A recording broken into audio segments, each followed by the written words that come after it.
ہم وہی کہیں گے جو ہمارا دین ہم کو بتاتا ہے، عمل کرو تو تمہارا بھلا ہے۔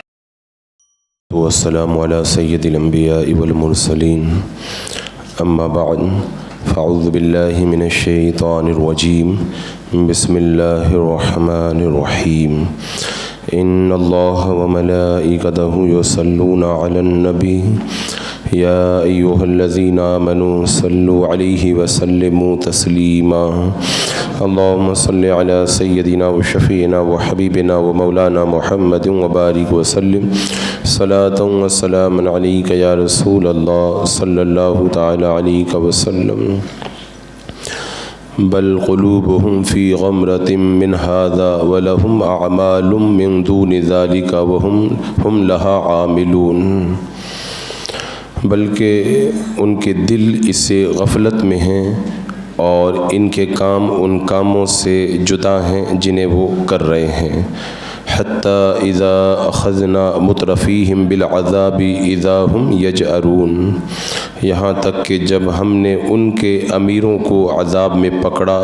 جبھی وہ فریاد کرنے لگے، لا تجأروا اليوم انکم منا لا تنصرون، آج فریاد نہ کرو،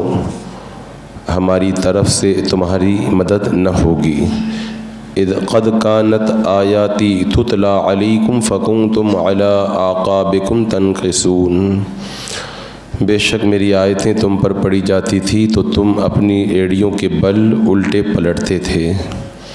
اس سے پہلے والی آیات کریمہ کے اندر رب تبارک و تعالیٰ نے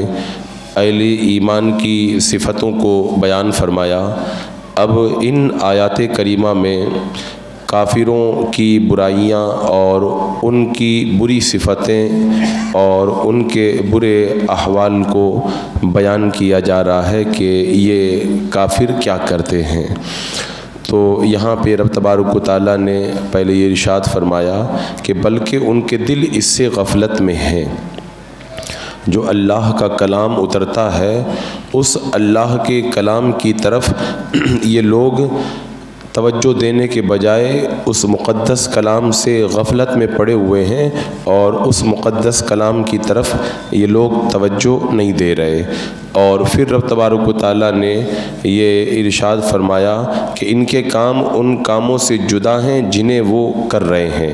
یعنی اہل ایمان کے کاموں کو اللہ تعالیٰ نے بیان کیا تھا کہ اہل ایمان اپنے رب کے ساتھ شرک نہیں کرتے، لیکن ان کے کام الگ ہیں، یہ لوگ شرک کرتے ہیں۔ اہل ایمان کے بارے میں بتایا تھا کہ وہ اپنے رب کے عذاب سے ڈرتے رہتے ہیں، لیکن یہ لوگ نہیں ڈرتے ہیں۔ اہل ایمان کے بارے میں بتایا تھا کہ وہ اللہ کی راہ میں کچھ دیتے ہیں، نیک کام کرتے ہیں،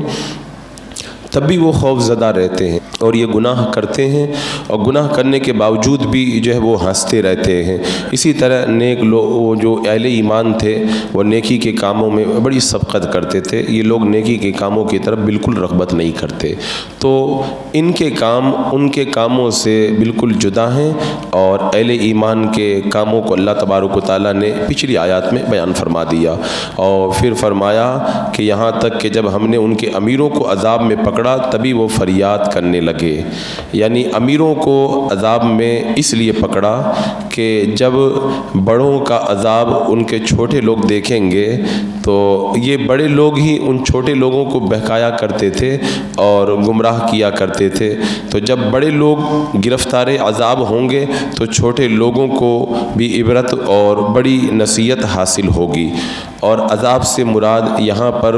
کون سا عذاب ہے، اس سلسلے میں مختلف روایتیں ہیں۔ یا تو اس عذاب سے مراد جنگ بدر کے اندر جو کافروں کو قتل کیا گیا، بدر کے کنویں میں ڈالا گیا اور 70 ان کے کافر قتل کیے گئے، وہ عذاب مراد ہے۔ اور یا پھر اس عذاب سے مراد وہ قحط سالی کا عذاب مراد ہے جو ان کے اوپر اللہ کے رسول علیہ الصلوۃ والسلام کی تکذیب کی وجہ سے اللہ تبارک و تعالیٰ نے جو قحط ان پر مسلط فرمایا تھا کہ اے اللہ ولید بن ولید کو نجات دے، سلمہ بن ہشام کی گرفت کر، ہشام بن ابی ربیعہ اور ان سب کا آپ نام لیتے تھے تو اللہ تبارک و تعالیٰ کی بارگاہ میں میرے آقا صلی اللہ تعالیٰ علیہ وسلم نے یہ دعا فرمائی، تو پھر اللہ تبارک و تعالیٰ نے ان لوگوں کو ایک قحط کے اندر گرفتار فرما دیا، جس کی تفصیل یہ ہے کہ جب قریش مکہ نے مسلمانوں کا بائیکاٹ کیا تو اللہ کے رسول علیہ السلام نے ان کے لیے دعائے ضرر کی، تو پورے حجاز پر قحط پڑا جو 7 سال تک رہا۔ کفار بہت زیادہ پریشان ہوئے۔ اس وقت ان کے کافروں میں سے جو سب سے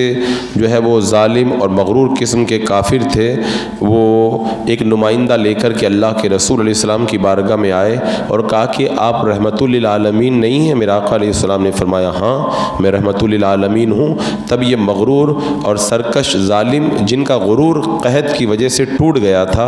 انتہائی عاجزی کے ساتھ میں کہنے لگے آپ دیکھ رہے ہیں کہ 7 سال ہو گئے قحط پڑا ہوا ہے، عرب کے لوگ ہلاک ہو رہے ہیں اور بڑی مشکل کے اندر گرفتار ہیں، اتنی جو ہے وہ تنگی ہو گئی کہ مردار تک کھا گئے ہیں، بیماریوں میں مبتلا ہو گئے، آپ کے رب کی قسم ہے، قرابت کا واسطہ ہے، آپ اپنی بد دعا واپس لے لیں اور جو ہے وہ قحط کے ختم ہونے کی دعا فرما دیں۔ میرے آقا صلی اللہ علیہ وسلم نے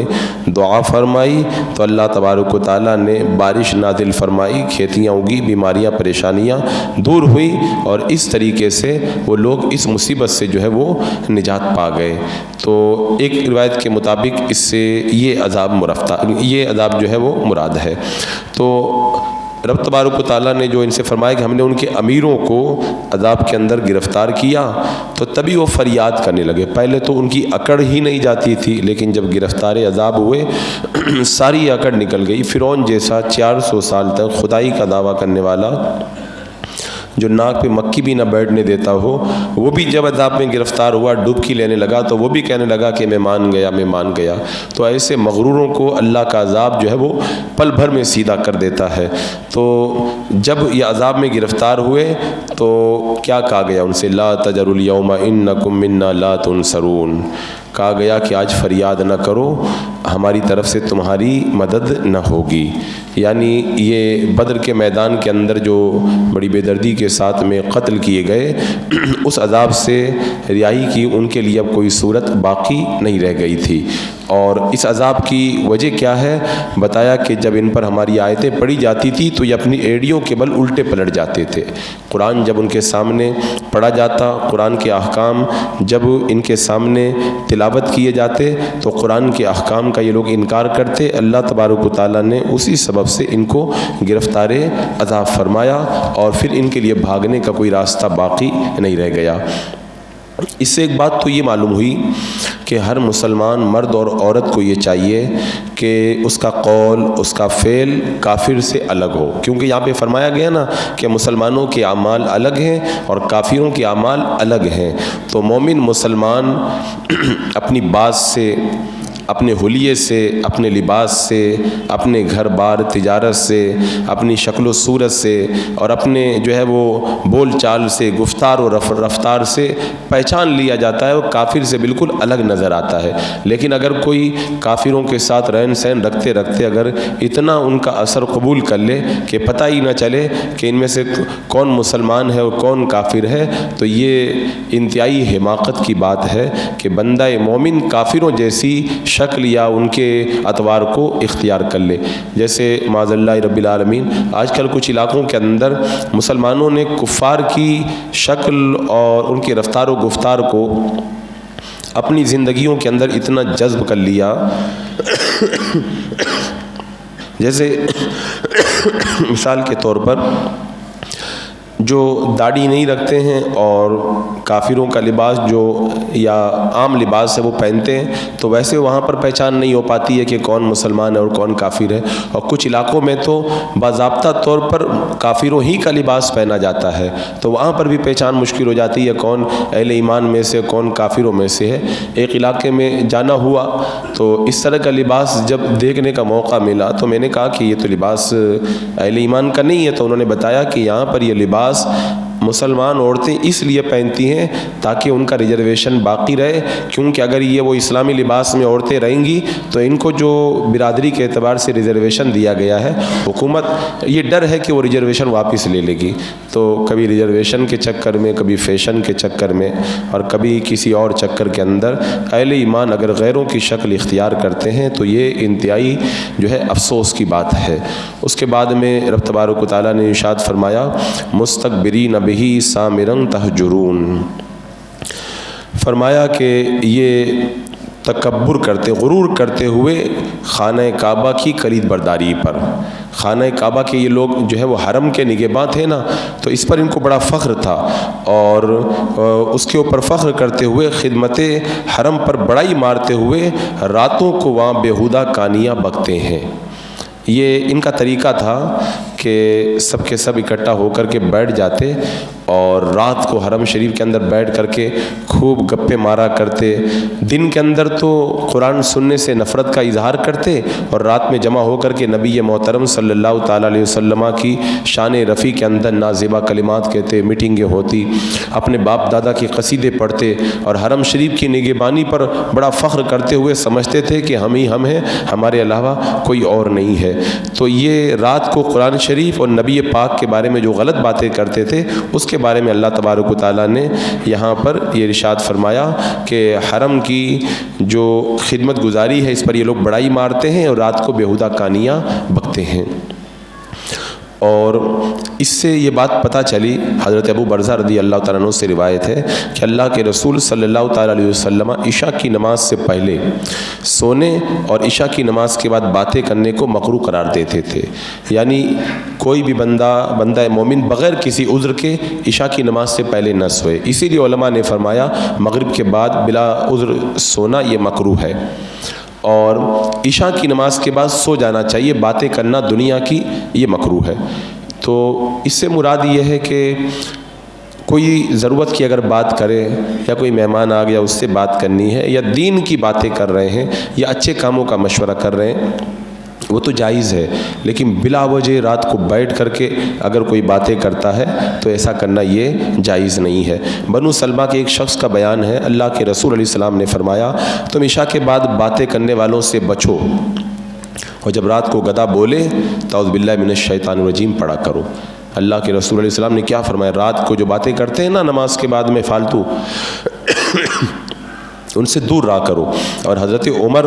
ان لوگوں کو مارا کرتے تھے جو رات کو باتیں کرتے تھے۔ رات کو عشاء کی نماز کے بعد باتیں کرنے کی ممانعت میں، منع کرنے میں حکمت یہ ہے کہ اللہ تعالیٰ نے دن کو کام کاج اور روزی کمانے کے لیے بنایا ہے، اور رات آرام کرنے اور سونے کے لیے بنائی ہے، تو جو رات کو دیر تک جاگ کر کے باتیں کرے گا تو وہ اللہ تعالیٰ کی اس حکمت کے خلاف کر رہا ہے۔ کوئی اگر دینی کام نہیں فالتو بیٹھ کر کے باتیں کر رہا ہے، اور ہمارے یہاں تو اب کیا بتایا جائے، ایک الگ ہی کہانی ہے کہ رات میں جب تک 12 نہ بج جائے تب تک تو ایسا لگتا ہے کہ بھی سورج ڈوبا ہی نہیں ہے، اور کتنے لوگوں کا سورج تو جو ہے وہ رات کو 2 بجے تک یہاں پہ نہیں ڈوبتا ہے، اور پھر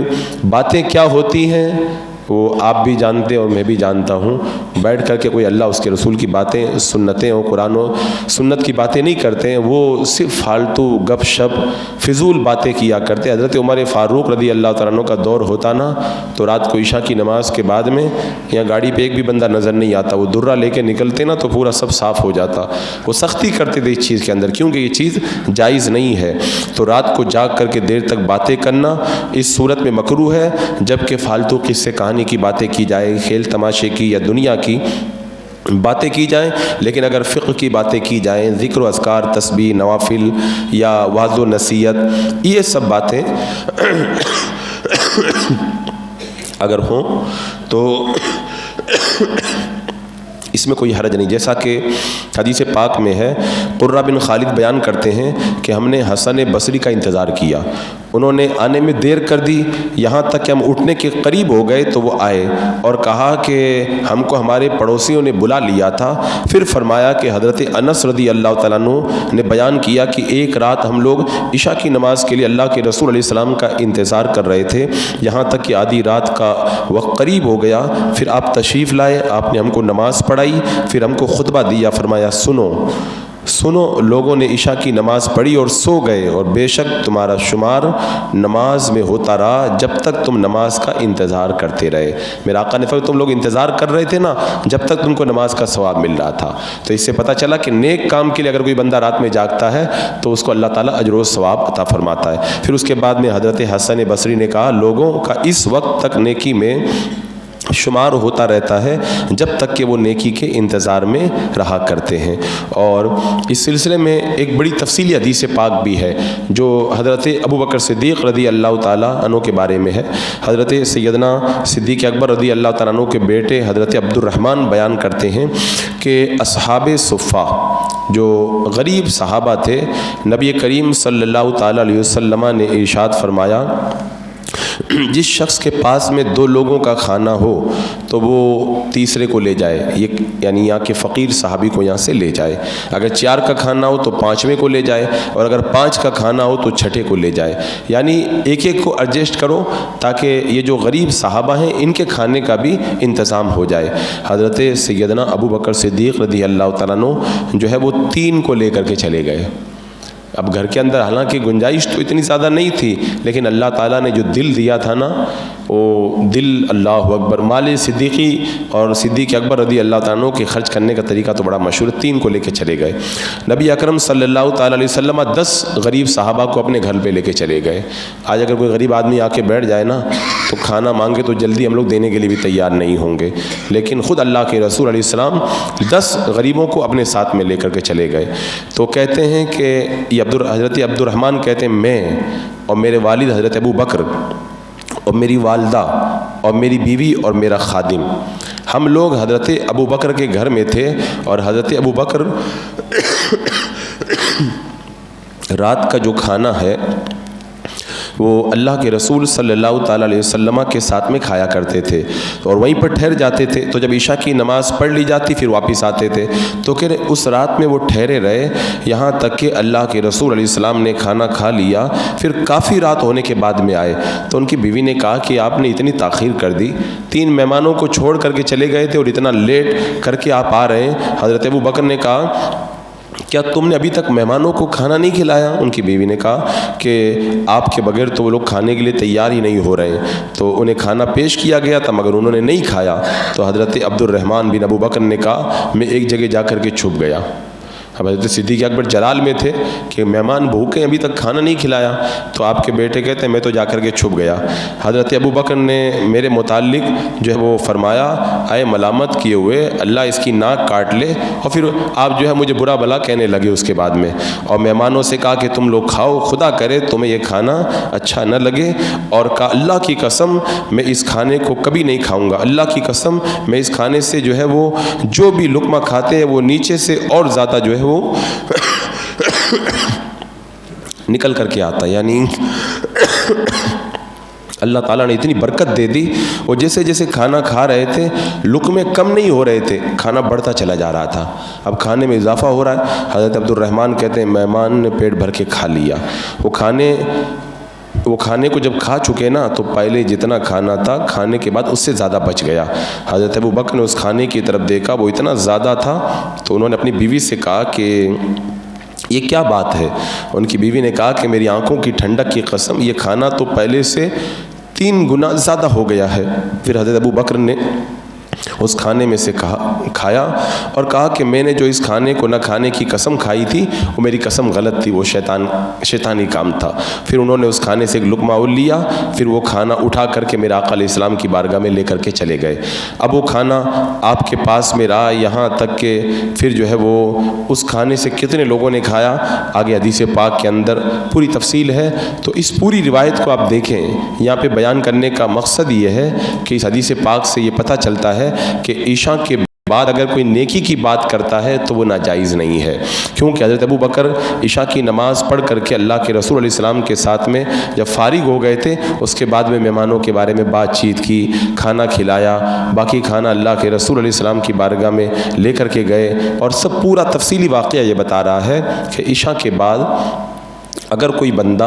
اچھی بات کرتا ہے تو یہ جائز ہے، لیکن آج کل ہمارے یہاں عشاء کے بعد میں جو فضول باتیں ہوتی ہیں یہ بالکل جائز نہیں ہے، اس سے جو ہے وہ سخت پرہیز کرنا چاہیے، کیونکہ عشاء کے بعد سونے کا وقت ہے، لیکن اب عشاء کے بعد بندہ سو جاتا ہے تاکہ فجر میں اٹھے، لیکن اب اس کا کیا کیا جائے؟ جو عشاء کے بعد میں رات کو 2 بجے تک روڈ پر بیٹھ کر کے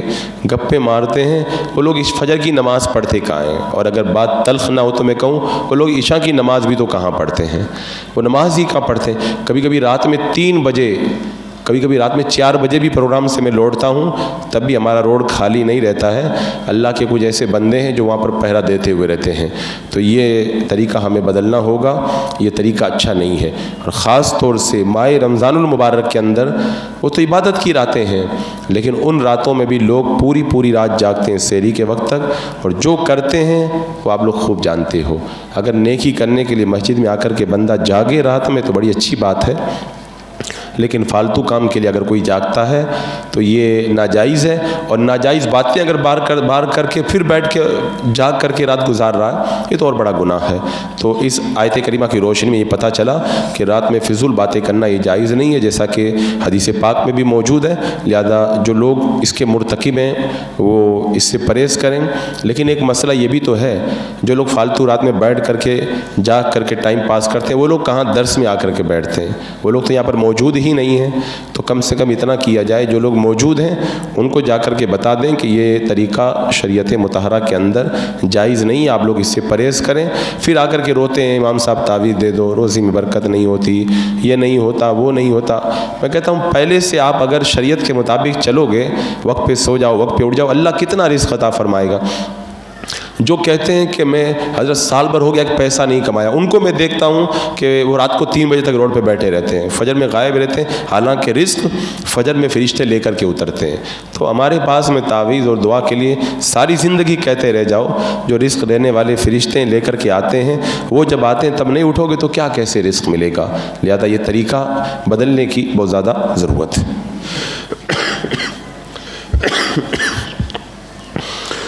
اللہم صلی علی سیدنا مولانا محمد مبارک وسلم، صلاۃ و سلام علیک یا رسول اللہ۔ یا اللہ یا رحمان یا رحیم العالمین، اپنے محبوبین کے صدقے میں مولا اعمال صالحہ کی توفیق عطا فرما، شریعت مطہرہ پہ استقامت عطا فرما۔ اے اللہ گناہوں سے ہمارے دلوں کے اندر نفرت پیدا فرما دے، ایمان پہ زندگی، ایمانی پر موت نصیب فرما۔ ربنا تقبل منا انک انت السمیع العلیم وتب علینا انک انت التواب الرحیم۔ ان اللہ وملائکتہ یصلون علی النبی یا ایھا الذین آمنوا صلوا علیہ وسلموا تسلیما۔ اللہم صلی علی سیدنا وشفیعنا وحبیبنا مولانا محمد مبارک وسلم، صلاۃ و سلام علیک یا رسول اللہ۔ بالعزت عما یصفون وسلام علی المرسلین والحمد للہ۔